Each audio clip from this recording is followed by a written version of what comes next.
Welcome to my பஜார். இன்றைக்கு நாம் பார்க்கும் ரெசிபி மாங்காய் சாதம். நம்ம மசாலாவை இதில் தட்டிக்கலாம். மிக்சியில் போடுறதுனால போட்டுக்கலாம். சின்னதாக 2 பட்டை, 1 கிராம்பு, சோம்பு 1/4 டீஸ்பூன் இதை தட்டிக்குவோம். இஞ்சி சிறிய துண்டு, பூண்டு 4 பல் இதையும் தட்டிக்குவோம். கடாயில் 3 டேபிள் ஸ்பூன் நல்லெண்ணெய் விட்டுருக்கேன்.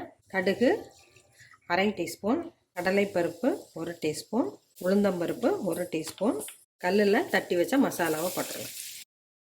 பச்சை மிளகாய் 2, வரமிளகாய் 1, கருவேப்பிலை, சின்ன வெங்காயம் 10. 1 நிமிஷம் ஃப்ரை ஆகட்டும். மாங்காய்க்கு தேவையான தூளுப்பு போட்டுக்கலாம். மஞ்சள் தூள் 2 பிஞ்ச், வரமிளகாய் தூள் 1/4 டீஸ்பூன். ஒரு மாங்காயை தோல் எடுத்துட்டு கேரட்டு துருவியினால் சீவி வச்சுருக்கேன், அதை போட்டுருவேன். புளிப்பு மாங்காயாக இருந்தால் சாதம் டேஸ்ட்டாக இருக்கும். இது நல்லா அடிப்பிடிக்காமல் சிம்மில் கொஞ்சம் கிளறி விடுவோம். கேரட்டு துருவியில் கொஞ்சம் பெரிய கண்ணில் சீவிக்கணும். நல்லா சிம்மிலேயே மாங்காய் வெந்துடணும். இப்போ நல்லா வெந்துருச்சு, சுருண்டு வருது, அடிப்பிடிக்காமையும் வருது. ஸ்டவ் ஆஃப் பண்ணிடலாம். கொத்தமல்லி இலையை போட்டு ஆஃப் பண்ணிடலாம். சாதம் கொஞ்சம் உதிரியாக இருக்கணும்.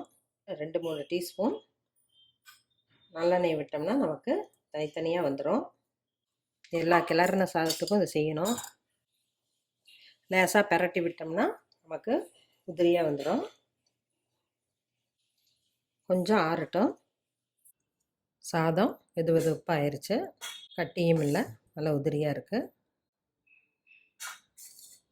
உடையாமல் பார்த்துக்கணும் சாதத்தை.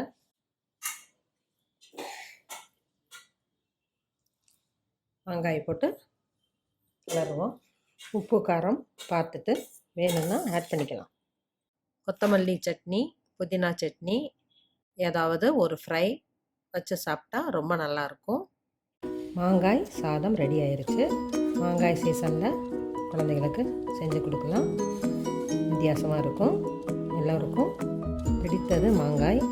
செஞ்சு பாருங்கள், சாப்பிட்டு பாருங்கள். தேங்க்யூ.